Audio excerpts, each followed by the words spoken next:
Good evening, friends. I'm Greece Paliwal, and today we will discuss about an American poet, Robert Frost. Friends, first of all, we would like to know something about Robert Frost. Robert Frost was an American poet who was born in 1874 at San Francisco, California, in USA.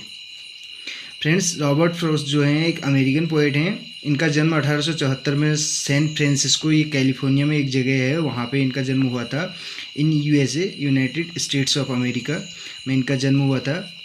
And when we talk about his life span, friends, जब हम इनके life span की बात करें तो he was born in 1874 and he died in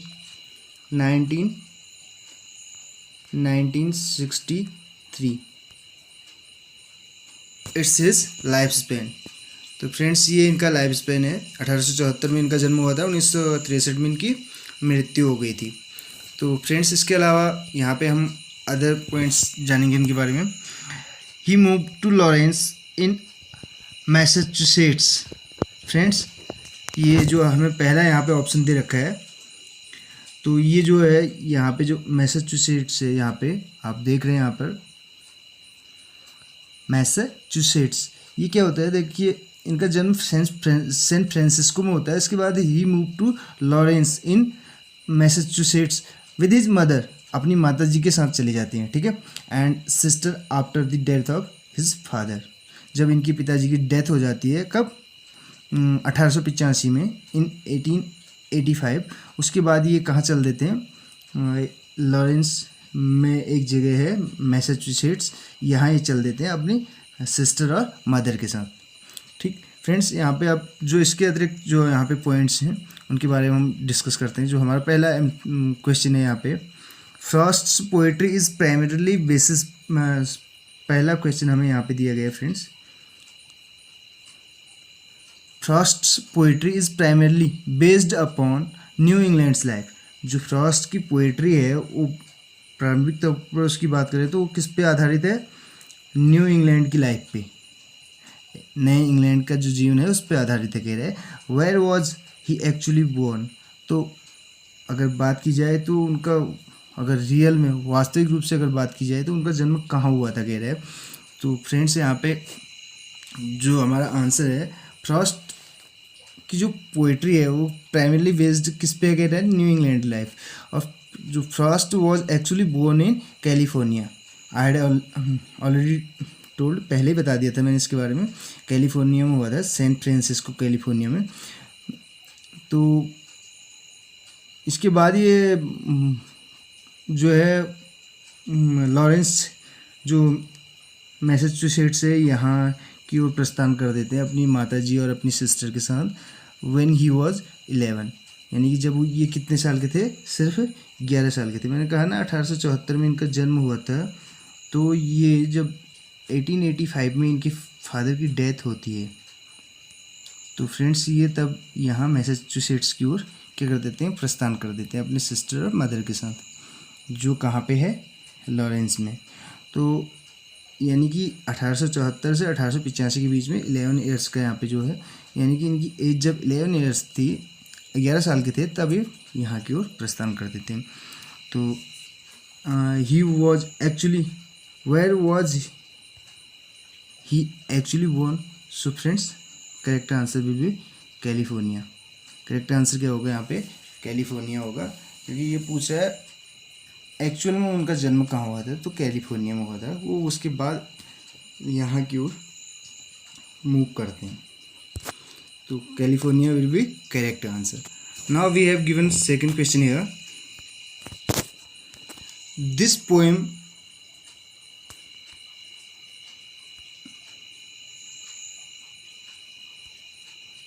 second question, this poem's title originally comes from a line in Shakespeare's Macbeth।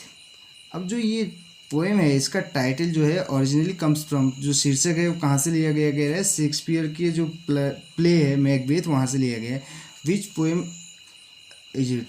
तो ये कौन सी पोएम है जिसका टाइटल विलियम शेक्सपियर की प्ले मैकबेथ से लिया गया है? So friends, we have given a 4 options: desert places, a boundless movement, departmental, out out. So friends, correct answer will be out out. So friends, out out poem's title originally comes from a William Shakespeare's play Macbeth. कहाँ से लिया गया है इसका title? William Shakespeare का जो play Macbeth है, यहाँ से इसका टाइटल बोरो किया गया है. ठीक. Now move on to next question. अगले क्वेश्चन की ओर बढ़ते हैं. Third question we have given here, The land was ours before we were the lands comes from what Frost poem? तो जो land was ours before we were the lands comes from, ये जो है कौन सी, जो फ्रॉस्ट की कौन सी पोएम है, वहाँ से ये लाइनें ली गई हैं कहीं, मतलब यहाँ उस पोएम में ये लाइनें हैं. तो फ्रेंड्स, ये जो हमारी ये लाइनें हैं, the lands was ours before we were the lands, comes from Frost's poem. We have given 4 options: directive, departmental, desert places, the gift outright. So friend, correct answer, as you can see here, the gift outright is the correct answer. From there we have given the line, the lands was ours before we were the lands. This poem Robert Frost read in inauguration of JFK. JFK means President of USA, United states America. जो United state America के जो राष्ट्रपति थे, उनके inauguration, यानी कि जो Kennedy थे, उनके इनाग्रेशन के टाइम पे उनको, ये फ्रॉस्ट को इनवाइट किया गया था इस पोएम को क्या करने के लिए, रीड करने के लिए. Friends, move on to next question. Question number 4. What is one main theme in much of Frost's poetry? What is one main theme? यानी कि एक मेन थीम कह रहा है, मुख्य जो विषय बोल सकते हैं, विषय वस्तु बोल सकते हैं. In much of Frost poetry, Frost के अधिकतर पोइट्री में वो थीम मिलती है. तो थीम कौन सी है? डेथ. कौन सी है फ्रेंड्स? डेथ जो है थीम, ये अधिकांशतः फ्रॉस्ट के पोएम्स में देखने को मिलती है. We can say it can be seen in poems like, इसकी बात करें तो जैसे यहाँ पे अभी हमने जो पोएम्स यहाँ पे डिस्कस की, उसमें डेजर्ट प्लेसेस है, इसमें जो है डेथ के बारे में ये जो है ये पोएम आधारित है. इसके अलावा आउट आउट जो अभी हमने जो विलियम शेक्सपियर के प्ले मैकबेथ से जो जिसका टाइटल बोरो किया गया है, उसकी बात कर रहे हैं. या इसके अलावा होम बरियल जो इनकी पोएम है, तो इनमें क्या बोल सकते हैं हम, जो थीम है वो क्या है, डेथ पे आधारित है. Friends, move on to next question. Question number 5. In home burial what is the mother's name? Home burial जो है ये 1916 में जो पब्लिश हो रखी थी, होम बरियल. तो इसमें फ्रेंड्स जो बात कर रहा है, ये कह रहा है कि जो होम बरियल थी poem, what is the mother's name, उसमें माता जी का नाम, जो मदर्स नेम है वो क्या है करके. तो यहाँ पे फ्रेंड्स जो करेक्ट आंसर होगा यहाँ पर, in home burial Amy is the mother's name. क्या है? एमी जो है मदर्स नेम है. फ्रेंड्स, यहाँ पे जो टिक मार्क दिया गया है ये गलत दिया गया है. तो करेक्ट आंसर इसका क्या है? एमी है. एमी क्या है? जो फादर होते हैं, जो इसके क्या कहते हैं, रॉबर्ट फ्रॉस्ट के, यहाँ पे जो इसमें पोएम में the father of the dead child हम बोल सकते हैं. जो बच्चा जो सुसाइड कर लेता है, उसके जो पिताजी होते हैं वो क्या करते हैं, addresses his wife as Amy 2 or 3 times during this poem. यानी कि इस पोएम जो होम बरियल है, इसमें इस पोएम के दौरान 2 या 3 बार वो अपनी पत्नी एमी को जो है संबोधित करते हैं.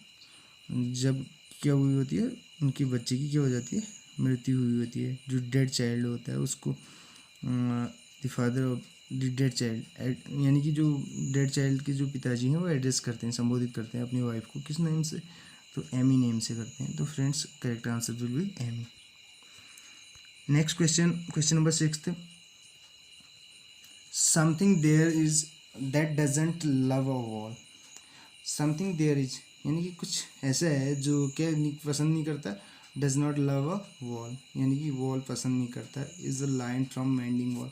तो ये जो लाइन है ये कहाँ से ली गई है, मेंडिंग वॉल से ली गई है। मेंडिंग वॉल हम जानते हैं फ्रेंड्स, बहुत ही फेमस पोएम है इनकी, रॉबर्ट फ्रॉस्ट की, तो वहाँ से इसको लिया गया है। इसके अतिरिक्त यहाँ पे जब बात करें किया गया है व्हाट इज समथिंग मेंशन। अब जो समथिंग है वो किस चीज़ को मेंशन करता है, यहाँ पे किस चीज़ के बारे में बताता है जो पसंद नहीं करता है वॉल को। तो friends we have given here 4 options, man oblique society, nature oblique narrator, hunters oblique dogs, good neighbours. So friends यहाँ पे भी जो टिक मार्क है ये गलत है, और जो इसका करेक्ट आंसर है फ्रेंड्स यहाँ पे वो क्या है, nature oblique narrator will be the correct answer. Nature और नरेटर जो है वो समथिंग को क्या करता है, यानी कि जो यहाँ पे हमें क्वेश्चन में पूछ रहे हैं कि what is this something mention. तो समथिंग किस चीज़ को मेंशन करता है, वो हम कहेंगे यहाँ पे समथिंग जो मेंशन करता है वो किस चीज़ को करता है, किस चीज़ का जिक्र करता है, नेचर और नरेटर का जिक्र करता है। यहाँ पे उसमें नेचर और नरेटर का जिक्र किया जाता है अगर करेक्ट बोलें तो। 7th question friends we have given, Frost committed suicide. Frost क्या करते हैं, क्या फ्रॉस्ट ने किया गया है सुसाइड, आत्महत्या की, ट्रू है कि फॉल्स है। So friends it is false. ये क्या है, फॉल्स है। फ्रॉस्ट जो है वो सुसाइड नहीं करते, बल्कि उनका जो बेटा है वो क्या करता है, वो सुसाइड कर लेते हैं। तो ये क्या हो जाएगा हमारा, फॉल्स हो जाएगा, correct answer false. 8th question friends, Robert Frost read poetry at president. देखिए फ्रेंड्स मैंने अभी बात की थी ऊपर, एक पोएम दी थी हमें द गिफ्ट आउटराइट करके, तो उस पोएम के बारे में मैं वहाँ पे बता रहा था। तो क्या है, प्रेसिडेंट हैं। तो Robert Frost read poetry at president Dwight Eisenhower's inauguration. Eisenhower's के इनाग्रेशन पे इन्होंने पोइट्री को पढ़ा कह रहा है। तो यहाँ पे ऑप्शन हमें दिए हैं ट्रू और फॉल्स। सो फ्रेंड्स यहाँ पे हम कह सकते हैं कि ये क्या है, तो ये हम बोलेंगे कि फॉल्स है। ये प्रेसिडेंट ड्वेट इसेनॉर्स नहीं थे, इनकी जगह हम बोल सकते हैं कि क्या थे, JFK इनाग्रेशन पे इन्होंने वो किया था, जिनका नाम क्या था, कैनेडी करके ये प्रेसिडेंट थे। तो उनके उसमें इन्होंने जो है पोएम क्या की थी, रीड की थी वहाँ पे। तो करेक्ट हमारा ऑप्शन हो जाएगा, यानी कि जो हम अगर यहाँ पे आंसर की बात करें तो हमारा फॉल्स यहाँ पे हो जाएगा, क्योंकि ये जो नेम है ये गलत है। इसकी जगह क्या है, कैनेडी करके है, KENNEDY।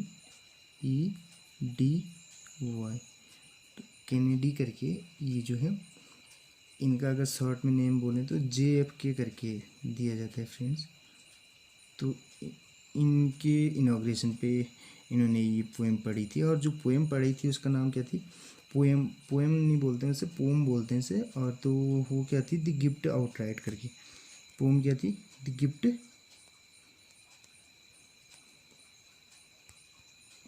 आउटराइट।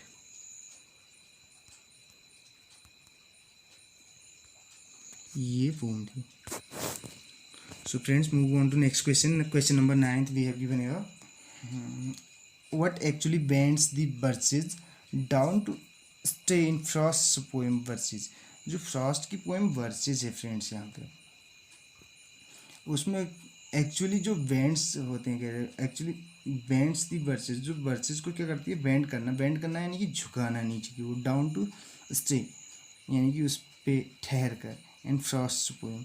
तो वो क्या है कह रहा है, व्हाट एक्चुअली यानी कौन सी चीज़ जो है उसको बेंड करती है, झुकाती है नीचे की ओर। So friends we have given here 4 options as well. यहाँ पे भी हमें 4 ऑप्शन दिए गए हैं। पहला ऑप्शन है चिल्ड्रन प्लेइंग ऑन देम, बच्चे उन पे खेल रहे थे, ब्रांचेज पे। ब्रोकन ब्रांचेज, टूटी हुई ब्रांचेज थी। हैवी रेन्स, तेज बारिश बोल सकते हैं। और आइस स्टॉर्म्स, तो कौन सी चीज़ है? So friends correct answer is ice storms. Correct answer क्या है? आइस स्टॉर्म है। Friends do not pay attention on this tick mark, इस पर ध्यान मत दीजिएगा क्योंकि ये करेक्ट आंसर नहीं है। करेक्ट आंसर हमारा क्या है? आइस स्टॉर्म है यहाँ पे। So friends we have given last question here. जो लास्ट क्वेश्चन हमारा है यहाँ पे फ्रेंड्स, इस क्वेश्चन में हमारा क्या पूछ रहा है? इन what poem is a little boy. अब यहाँ पे कह रहा है कौन सी पोएम में जो है little boy, in what poem little boy the handed by a roaring chainsaw. जो फ्रेंड्स रोरिंग चेंसर यानी कि एक हम बोल सकते हैं एक इंस्ट्रूमेंट है, उससे क्या हो जाता है? D handed. In what poem of little boy, एक छोटा सा बच्चा जो लड़का है उसका डी हैंडेड यानी कि एक्सीडेंटली कट्स हिज हैंड, उसका हाथ क्या हो जाता है? कट जाता है। बोल सकते हैं जो रोरिंग चेंस है उससे अचानक से दुर्घटनावश बोल सकते हैं उसका हाथ कट जाता है, उस बच्चे का, उस लड़के का, उस छोटे से। तो कौन सी पोएम है कह रहे हैं यहाँ पे? We have given 4 options, out design, a boundless movement and wood file. So friends, the correct answer is out we know, and we have already talked about it. Its title has been taken from William Shakespeare's Macbeth, play Macbeth से इसका title लिया गया है। When we talk about this poem, the title of this poem we have already told from has been taken from Macbeth से लिया गया है। इसके अतिरिक्त इसकी जब बात करें फ्रेंड्स, तो यहाँ पे क्या है? जो पोएम है ये बताती है, हमें स्टोरी बताती है, कहानी किस चीज़ की? एक यंग बॉय की, जिसकी लिटिल बॉय यहाँ पे दिया हुआ है, इसके बारे में कहानी बताती है। हुज हैंड, जिसके जो, अगर हम हाथ की बात करें, गेट्स एक्सीडेंटली कट, अचानक से यानी कि कट जाते हैं, बोल सकते हैं। तो क्या हो जाता है? किससे करते हैं? जो रोरिंग चेंस है इससे। तो cut by machine we can say roaring chance leading to his death, जो क्या कर देती है? उसकी बोल सकते मृत्यु का कारण बनती है ड्यू टू एक्सेसिव ब्लीडिंग, बहुत ज़्यादा रक्त बहने के कारण। तो यहाँ पे हम बात करें तो it ends with people's reactions to the death and how life still goes on. और यहाँ पे जो पीपल के रिएक्शन है डेथ के प्रति और जो लाइफ है वो कैसे आगे बढ़ती है, इसके बारे में ये पोएम हमें बताती है। तो मेनली ये एक लिटिल बॉय के बारे में है, जिसके हाथों के बारे में हम ऑलरेडी बता चुके हैं कि कट जाते हैं ये चेन से, तो जिसके कारण उसकी डेथ हो जाती है। तो पोएम है आउट। सो फ्रेंड्स इसके अतिरिक्त रॉबर्ट फ्रॉस्ट की जब हम बात करें तो अमेरिकन पोएट तो हैं, इसके साथ साथ हम बोल सकते हैं इनकी जब पोम्स की बात करें तो जब एनसीईआरटी की बुक में बात करें तो क्लास 10th में इनकी मेनली जब हम बात करें फायर एंड आइस और डस्ट ऑफ स्नो, इनकी पोम्स वहाँ पे दी गई हैं।